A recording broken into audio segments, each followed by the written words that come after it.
자, 요즘 저한테 상담이 많이 들어오는 것 중에 그 택이라고 장명이 되게 많이 들어옵니다.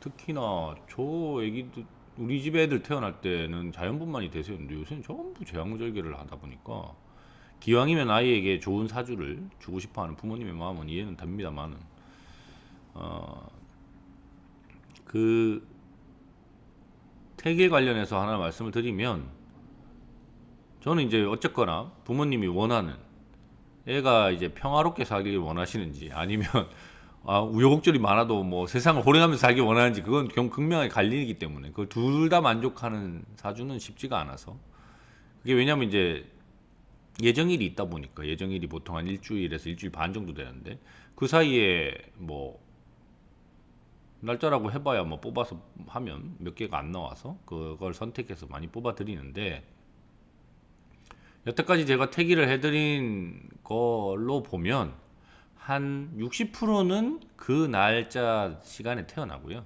40%는 그렇게 하기가 어렵습니다.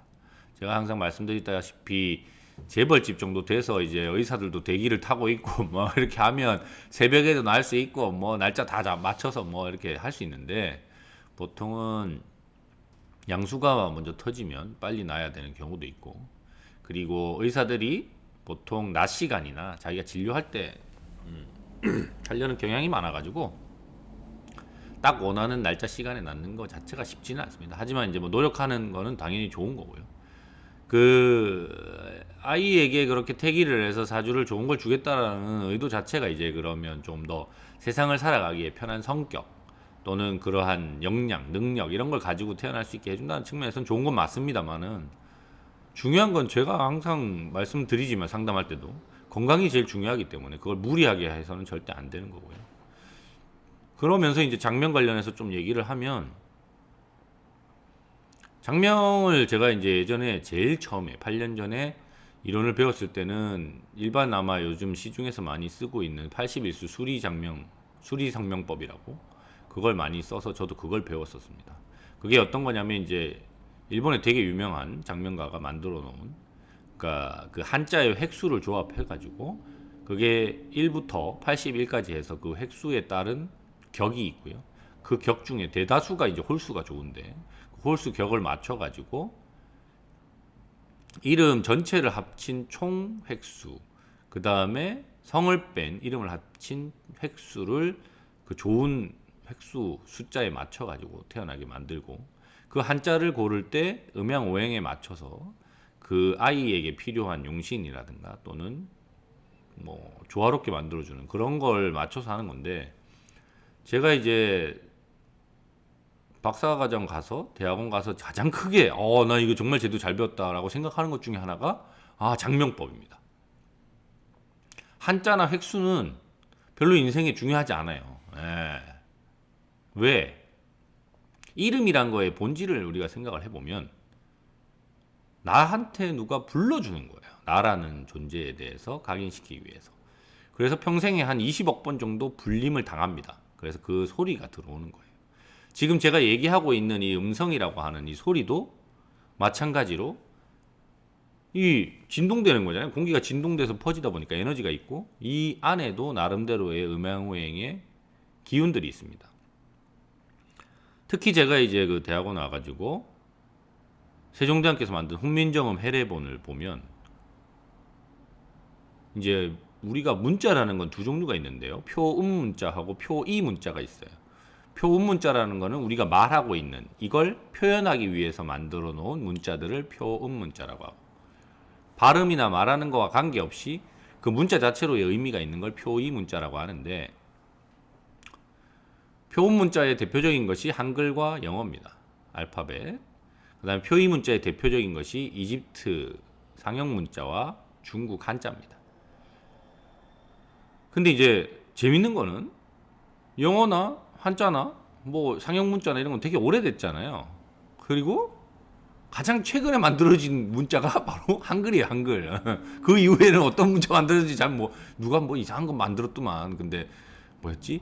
그 영어에 있는 알파벳을 차용해 가지고 글로벌로 뭐 쓸 수 있게 그게 뭐 스페인어, 프랑스어 뭐 이렇게 다 알파벳 기반이기 때문에 그걸 공통으로 쓰는 뭐 에스페란토인가 뭐 그런 거 누가 만들었다고 했는데 그거 잘 안 쓰여요. 근데 이 문자라는 거가 생기기 이전에 언어가 먼저 원래 생겼어요. 제일 대표적으로 요즘 고려 거란 전쟁 막 엄청 재밌게 막 우리 한갑이 넘으신 최수종 아저씨께서 무슨 놈의 임금하고 장군은 다 하고 계신지 모르겠지만 그거 보면 그 사람들 한국말 하잖아요. 과연 고려시대 때 한국말 했을까요? 아니요, 고려시대 때 한국말 했습니다. 우리가 신라시대 때도 지금 우리가 쓰고 있는 언어와 유사하게 썼어요. 그 대신에 우리가 지금 예를 들면 저 어렸을 때 MZ세대 이런 거 단어 없었잖아요. 생긴 거예요. 그런 거 생긴 거고 고려나 조선이나 또 신라나 뭐 기타 등등 시대에 썼던 언어들은 지금 우리가 썼던 언어와 거의 유사합니다. 그래서 사극에서 볼 때 그렇게 봐도 별 부담이 없는 이유가 원래 그랬을 거예요. 근데 이제 좀 웃긴 건 그 당시에는 나름대로 고려 시대의 방언이 있었을 거고 자기들끼리의 뭔가의 뭐랄까 이제 뭐 전라도 경상도 차이의 그런 사투리 뭐 이런 것도 있었을 거고 왜 옛날에는 더 이동이 어려웠기 때문에 그 지역별 특색이 있는 언어들을 좀 썼을 거예요. 하지만 기본적으로 우리는 이제 우랄 알타이 어족에 쓰는 언어를 쓰다 보니까 고구려 백제 신라는 일단 말 다 통했을 거예요. 여러분들 그거 뭐 이상한 말 썼을 거라고 생각하면 안 됩니다. 그런데 중요한 건 그때는 우리의 문자가 없잖아요. 그래서 한자로 글을 기록을 한 거고 그게 우리의 발음이나 언어를 표현하기 어려우니까 신라시대 때 설총이라는 분이 이두라는 거를 한자를 차용해서 만들어서 쓰던 언어가 있었던 거예요. 대표적으로 일본의 히라가나 가다가나가 한자를 차용해서 본인들의 문자를 만들어낸 겁니다. 특히 가다가나는 거의 한자와 유사하게 해서 부수를 가지고 만든 거고. 근데 이제 저는 세종대왕을 대단히 훌륭하다고 생각하는 이유 중에 하나가 중국 문화권에 있는 나라들은 대다수 일본처럼 뭐 베트남어도 마찬가지고 뭐 이런 데는 한자를 기반으로 해서 뭔가를 표현하려고 대단히 많이 했어요. 그래서 몽고어도 그렇고 뭐 기타 등등. 근데 유일하게 이 동양의 이 중국 영향권에서 표음 문자를 만들 생각을 했다는 것 자체가 저는 어우 대단한 거예요. 그리고 그 당시에 그러니까 지금하고 되게 다른 게 지금은 우리가 차도 있고 뭐 비행기도 있고 기차도 있고 이러니까 엄청 돌아다니고 뭐 책도 구하기 쉽고 이럴 거라고 생각하는데 그때는 90%의 사람이 자기 동네에서 태어나면 자기 동네에서 죽었어요. 옆 동네도 안 가요. 산도 안 넘어갔어. 장돌뱅이도 몇 명 없고 장사치도 없어가지고 그래서 맨날 먹는 거 먹은 거예요. 김치 먹으면 맨날 김치만 먹고 뭐 조기 먹고 이런 것도 안 되는 거예요. 맨날. 그랬는데 그런 시기에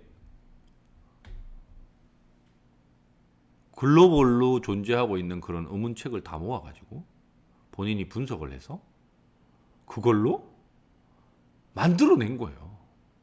모든 언어를 소리를 듣고 문자화 시킬 수 있는 언어를 만들어낸 겁니다. 그리고 그거를 천지인 삼원이라는 그러니까 천지인이라는 게 뭐냐면 획이에요. 획. 점은 예를 들어서 사람이라고 치면 가로 세로가 천지인 거예요. 이건 지, 이건 천. 그래서 그 삼원 플러스 오행이라는 목화토금수 그걸 목, 혀, 기타 등등 쓰는 발음의 모양을 봐서 그걸 갖다가 문자로 만들어 놓은 거예요. 그래서 장명을 할 때 가장 중요한 건 성은 내가 바꿀 수 없잖아요. 내가 뭐 요새는 엄마 아빠 성 두 개 부르고 뭐 이렇게 하시는 거 다 좋은데 그거 못 바꾸니까 그건 빼고 내 이름을 첫 번째 놀림 당하지 않는 이름을 줘야 되고 두 번째 부르기 쉬워야 되고 세 번째 그 자음 모음의 발음상의 음양 오행을 따져서 나에게 필요한 용신이라든가 또는 필요한 오행의 발음이 되도록 해서 장명을 하는 것이 중요합니다. 그래서 뭐 장명이 많이 이제 들어오면 좀 오래 걸려요. 장명은 왜 그러냐면 처음에 이제 어쨌거나 그 아이의 사주를 가지고 용신을 찾아야 되고요. 그럼 그 용신에 맞는 자음 모음을 갖다 놓고 발음부터 한자로 한글로 불리는 이름부터 조합을 합니다. 그리고 그걸 만들어서 이 이름 괜찮네 하는 게 몇 개가 나오면 거기서 이제 한자를 찾아요. 근데 이게 또 문제인 게 제가 이 좀 바꾸고 싶은 것 중에 하나요. 이것도 좀 문화관광부나 이런 데 좀 힘이 있으신 분들은 좀 영향력을 좀 행사하시면 좋겠는데, 법원이나 아직도 우리나라는 일제시대 때 쓰고 있던 임명용 한자를 쓰고 있습니다. 그러니까 대법원에 사람 이름으로 등록할 수 있는 한자가 정해져 있어요. 아니 뭐 정해져 있는 건 좋아요. 정해져 있는 건 좋은데 그게 엄청나게 많은 한자가 아니고 되게 작아요. 그러니까 고를 수 있는 게 되게 한정적이에요. 그리고 사람 이름에 못 쓰는 한자들도 너무 많이 들어가 있어요. 예를 들어 개, 돌 이런 거. 왜 그게 들어가 있냐? 일제시대 때 돌쇠, 개똥이 이런 걸 자꾸 이름에다 집어넣으려고 사람 이름에 중국 사람 쓰지도 않는 그 한자들이 거기 다 들어가 있어요. 그래서 그런 거 쓰지도 못해요. 그거 다 빼고 이것저것 다 차포 다 떼고 나면 쓸 수 있는 한자가 정말 제한적입니다. 근데 차라리 그러면 한글 이름 지면 좋겠는데 또 장면까지 돈 들여서 하시는 분들은 뭐 한자까지 다 지려고 하니까. 그럼 이제 아까 한글 발음을 맞추고 그다음에 한자에 뜻이 있잖아요. 거기 뭐 나무 목변인지 뭐 삼수변인지에 따라 음양 오행이 있어요. 그럼 그걸 맞추고 그럼 벌써 2개 맞춰야 되죠. 그 다음에 그 한자의 획수를 가지고 아까 얘기한 우리가 일반적으로 쓰는 81수 수리 장명을 맞춰주려고 합니다. 저도. 근데 이게 퍼즐 맞추기가 어려워요. 이거부터 순서는 이 순서대로 맞추는데 그거를 이렇게도 붙여보고 저렇게도 붙여보고 저 딴에는 많이 하는데, 그래서 이제 제가 한 2-3개 장명 요청이 들어오면 먼저 드리고 그 다음에 발음은 요런 자음과 요런 모음을 쓰면 이 아이에게는 어떤 게 좋습니다 이렇게 알려주면 그걸 부모님들이 조합을 해서 이 글자 쓸 수 있나요 저 글자 쓸 수 있나요 하면 거기서 제가 한자를 찾아서 조합도 하고 이렇게 하는데, 요새는 또 특이하게 또 약간 영어식 이름으로 불리는 것 같은 로자 들어가는 걸 왜 이렇게 좋아하는지. 안 그래도 저희 고모도, 그러니까 저랑 사촌 동생이죠. 사촌 동생 딸 낳나 아들 낳나 뭐 그 이름을 이로운으로 졌더라고요. 로운. 한자는 뭐 썼는지 잘 모르겠지만 이게 이제 뭐 영어식 이름도 로운 그러면 이제 뭐 불릴 수 있으니까 뭐 그거 좋은데 글로벌 세상 뭐 다 좋은데 여러 번 불러 보셔야 돼요. 말이라는 거는 자꾸 해보고 그게 내 귀에 들리는 것뿐만 아니라 다른 사람 귀에 들리는 거, 그리고 그게 어떤 식으로 활용될 수 있는지를 감안하기 위해서는 여러 번 불러보는 수밖에 없습니다. 머리에서 해가지고는 안 되고요. 적어서도 안 돼요. 그래서 그런 거를 다 감안해서 하는 건 좋은데, 저는 제가 나이 먹어서 그런지 모르겠는데 저는 지으면 좀 그냥 무난한 이름이 좋더라고요. 그러면 요새 제가 드린 거 별로 안 좋아하더라고요. 너무 뭐 골타분하다는 둥, 너무 옛날 사람 이름 같다는 둥. 근데 나이를 그 사람도 먹을 거 아닙니까? 5, 60 먹었는데 60 환갑잔치에 이로운 할머니 뭐 이상하잖아요. 이상하다니까. 그거는 생각을 안 하는 거예요. 그때 가서 그럼 개명할 건가? 그러니까 그런 것도 좀 고민을 하셔서, 나한테는 자식이고 손주하지만 이 사람도 언젠가는 나이를 먹으면 중장년이 되고 늙는다는 사실을 잊지 마시고 그런 걸 전체적으로 감안해서 좀 지시면 좋겠고, 정말 이 세종대왕님한테 우리나라 사람들 감사해야 된다고 생각하는 게, 중국어든 영어든 뭐든 한글로 다 발음을 들으면 다 표현할 수 있어요. 그게 뜻이 그게 보이는지 안 보이는지는 상관없이 어떤 거든 소리로 나오는 거는 다 표현할 수 있게 만들어 놓은 대단히 과학적인 문자라서, 제 그냥 개인적인 생각으로는 지금 자기들만의 고유한 문자가 없는 여러 부족들 또는 나라들이 많습니다. 생각보다. 그래서 주로 많이 쓰는 게 영어를 써요. 왜냐면 영어가 어쨌거나 그것도 표현 문자이기 때문에 자기들끼리 쓰는, 예를 들어서 파푸아 뉴기니아의 원주민들이 막 말을 할 때 그거를 갖다가 문자로 없으니까 그럼 영어로 이렇게 표기하는 거예요. 그것처럼 영어도 많이 쓰지만 저는 한글도 나름대로 그걸 다 표현할 수 있기 때문에, 그리고 그게 대단히 과학적인 원리를 갖고 있어서, 그러니까 우리나라의 발음 말고 문법, 그 다음에 뭐 이런 단어, 이게 어려워서 어려운 거예요. 우리나라도 뭐 높임말도 있고 막 이래서 어려운 거지. 그런 원주민들이 쓰는 언어를 그냥 그대로 표현해서 자기들끼리 의사소통하거나 문자로 쓰는 데는 한글이 대단히 유용합니다. 그래서 한국어 공부하셔가지고 그 강사 이런 거 많이 좀 하셔서 글로벌로 나가서 하면 뭐 케이팝뿐만 아니라 언어적인 측면에서도 우리나라가 훨씬 더 문화 강국이 될 수 있지 않나 싶은 생각이 많이 듭니다.